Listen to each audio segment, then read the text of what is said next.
Você já viu mapas antigos e ficou intrigado com o nome Tartária ocupando um vasto espaço na Ásia? Parece o tipo de lugar que esconde grandes mistérios, não é? Mas o que realmente era a Tartária? Seria ela uma civilização esquecida, uma potência apagada da história ou apenas um erro dos cartógrafos de antigamente? Hoje, vamos explorar as origens desse nome intrigante, sua representação nos mapas e como ele reflete as limitações do conhecimento europeu em épocas passadas. Vamos desvendar como essa vasta terra incógnita se tornou um enigma histórico e o que as evidências nos dizem sobre seu verdadeiro significado. Então, prepare-se para uma viagem no tempo, onde mapas revelam não apenas geografia, mas também a visão de mundo daqueles que os criaram. Para entender o que era a Tartária, precisamos começar analisando como esse termo foi usado pelos cartógrafos da época. Mas antes, você está no canal Volta ao Globo, então já deixa o like e se inscreva para me ajudar, e sem enrolação, vamos pro vídeo. Quando olhamos para mapas antigos, a Tartária aparece como uma vasta extensão de terras na Eurásia.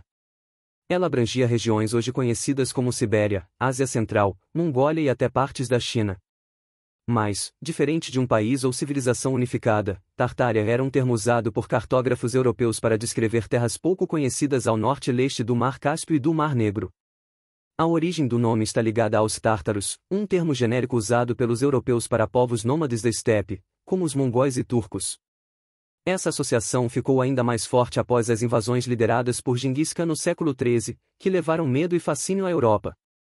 Por isso, tudo o que estava além das fronteiras conhecidas passou a ser rotulado como Tartária, refletindo o desconhecimento e as suposições da época. Nos mapas, a Tartária era frequentemente subdividida em regiões como Tartária Moscovita, territórios controlados pelo Império Russo, Tartária Chinesa, domínios do Império Chinês, e Tartária Independente, áreas governadas por khanatos ou tribos locais. Essas designações, no entanto, não indicavam uma organização política ou cultural coesa, eram apenas maneiras de classificar vastas áreas pouco exploradas pelos europeus. Afinal, como o termo Tartária foi ganhando espaço e, eventualmente, desapareceu dos mapas? Para isso, é essencial compreender o contexto histórico dessa designação. Para entender por que a Tartária aparecia em tantos mapas, precisamos olhar para o contexto histórico da época. O termo começou a ganhar força na Europa após as invasões mongóis do século XIII, lideradas por Gengis Khan. Para muitos europeus, essas invasões trouxeram não apenas destruição, mas também uma visão de um mundo além das suas fronteiras, vasto, misterioso e perigoso. Os povos nômades das estepes, como os tártaros e os mongóis, eram frequentemente vistos como uma ameaça desconhecida. Suas terras se estendiam por regiões imensas, quase inexploradas pelos europeus. Por isso, a Tartária tornou-se uma categoria conveniente para identificar essas áreas pouco mapeadas, que iam desde o Império Russo até os confins do leste asiático. Ao longo dos séculos, os mapas começaram a refletir as subdivisões da Tartária, tentando fazer sentido de um território complexo. A Tartária Moscovita referia-se ao norte e ao oeste da Sibéria, já dominados pelo Império Russo. A Tartária Chinesa abrangia partes da Mongólia e da Manchúria, enquanto a Tartária Independente incluía os territórios dos khanatos locais, como o de Kazan e o da Crimeia. Essas divisões não representavam a realidade política ou cultural da região, mas sim as tentativas europeias de organizar o desconhecido. Era uma forma de preencher lacunas no conhecimento geográfico com base em suposições. Com o passar do tempo, o avanço das explorações e o crescimento dos impérios acabaram revelando mais detalhes sobre essas terras. E foi aí que a Tartária começou a desaparecer dos mapas. À medida que o conhecimento geográfico se expandia, o termo Tartária começou a perder seu propósito. No século XVIII, exploradores, cientistas e impérios emergentes como o russo e o chinês passaram a mapear com maior precisão as terras que antes estavam envoltas em mistério. O que antes era chamado de Tartária revelou-se uma coleção de territórios muito diversos, com culturas, línguas e sistemas políticos próprios. O Império Russo, por exemplo, começou a consolidar seu domínio sobre a Sibéria, transformando aquela vasta extensão em parte integral de seu território. Com isso, os mapas passaram a rotular essa área como a Sibéria, deixando de lado o termo genérico Tartária Moscovita.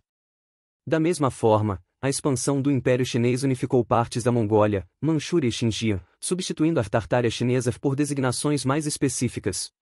Além disso, o desenvolvimento da cartografia científica no século XVIII, liderado por instituições como as academias de ciências na Europa, trouxe maior rigor à criação de mapas. Essas organizações passaram a se basear em relatos mais detalhados e confiáveis, eliminando o uso de termos genéricos como Tartária, que não representavam a realidade geográfica ou política. Por volta do final do século XIX, a Tartária havia praticamente desaparecido dos mapas. Seu legado sobrevive apenas em documentos históricos e na percepção equivocada de que era uma civilização ou império unificado. No entanto, o desaparecimento da Tartária dos mapas abriu espaço para interpretações modernas curiosas e às vezes conspiratórias. Vamos explorar essas teorias. Embora o termo Tartária tenha desaparecido dos mapas, ele ressurgiu nos tempos modernos como tema de teorias conspiratórias. Algumas pessoas argumentam que a Tartária foi uma civilização avançada, com tecnologia e arquitetura muito além de sua época, e que ela teria sido deliberadamente apagada da história por motivos obscuros. Essas teorias frequentemente se baseiam em interpretações errôneas de mapas antigos e na existência de construções monumentais, como catedrais e edifícios do século XIX, que alguns afirmam serem provas de uma civilização perdida. No entanto, essas alegações ignoram o contexto histórico e arquitetônico real desses monumentos, que são bem documentados por historiadores e especialistas. Outra fonte para essas teorias é a ideia de que os mapas antigos rotulando grandes áreas como Tartária indicam uma unidade política ou cultural. Na realidade, como vimos, isso era apenas uma convenção cartográfica para descrever territórios pouco explorados. Não há qualquer evidência de que a Tartária tenha sido uma entidade unificada ou tecnologicamente avançada. Além disso, a maioria dos documentos históricos sobre os povos nômades das estepes, como os tártaros e os mongóis, detalha estilos de vida baseados no nomadismo, em vez de estruturas urbanas complexas ou tecnologias avançadas. Essas informações desmentem diretamente as ideias conspiratórias. Mesmo assim, a popularidade dessas teorias nos leva a uma reflexão interessante: por que a Tartária, uma criação cartográfica do passado, desperta tanta imaginação hoje? Vamos encerrar discutindo o que isso nos ensina sobre história, geografia e nossa própria curiosidade. A história da Tartária nos mostra como os mapas antigos eram muito mais do que representações geográficas. Eles refletiam as crenças, medos e suposições dos europeus sobre o desconhecido. O que era rotulado como Tartária não passava de um termo genérico para terras pouco exploradas, sem qualquer relação com uma civilização unificada ou avançada. No entanto, o fascínio por esse nome misterioso persiste, tanto em estudos históricos quanto em teorias conspiratórias modernas.